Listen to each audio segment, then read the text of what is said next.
Hello students, the next topic is impulse. Impulse is nothing but a large force acting on a body for a very short duration. That is an instant force acting on the body is called that force is called as impulsive force, or it can also be simply called as impulse. So this is see indicated by can be written as F into dt equal to dp.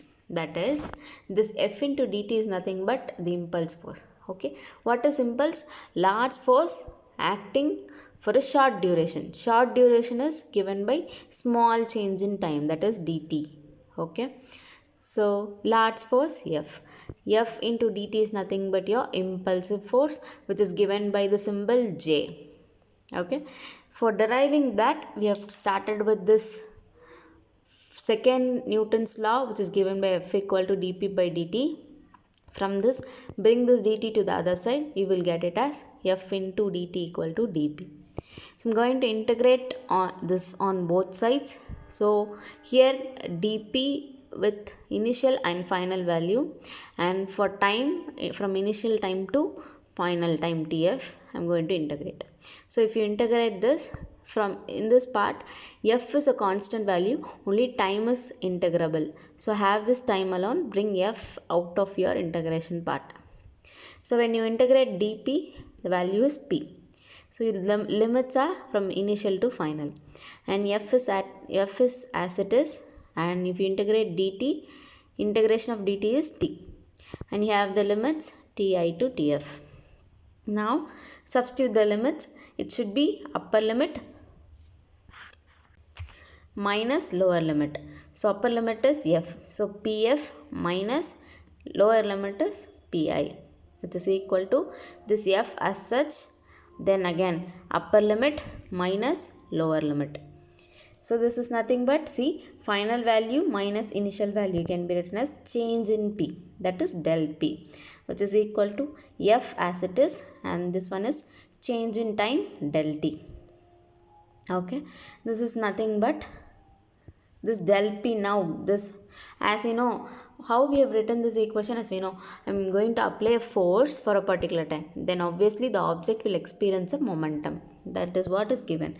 This short duration of momentum for a short duration of time by the force f is nothing but impulse. So this can be written as impulse j is equal to f into del t or dt.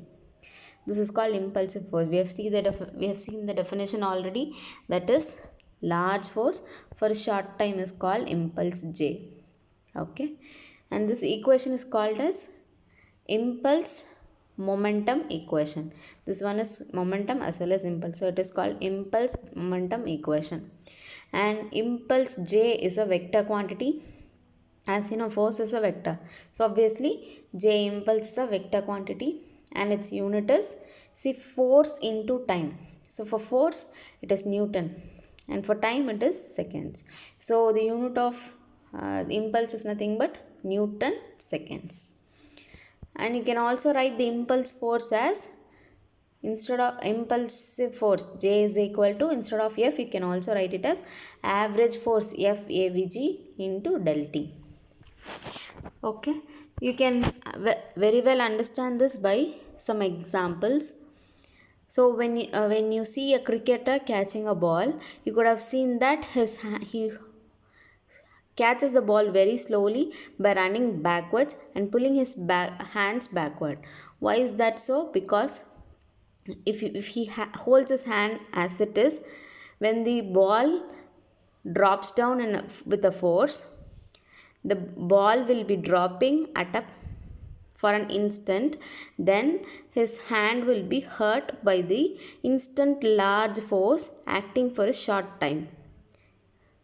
So to avoid that, the the player would pull his hands backward so that he reduces the force acting on the ball, and so as to avoid getting hurt.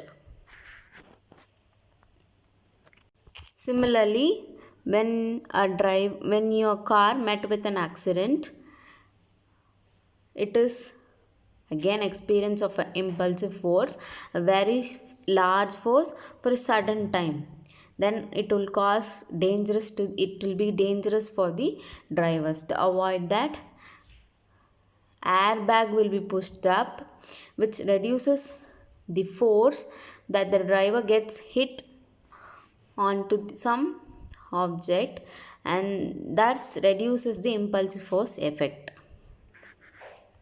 Similarly, when you jump on a concrete floor, again the concrete floor will be very hard, and you meet with a sudden hit with a large amount of force when you jump high. That will cause hurt into your legs. To avoid that, but whereas if you jump on a sand, the sand will push you slowly down to the down, so that you will not get hurt. Again, this is also an effect of impulsive force. I hope you have understood and got an idea about impulse or impulsive force.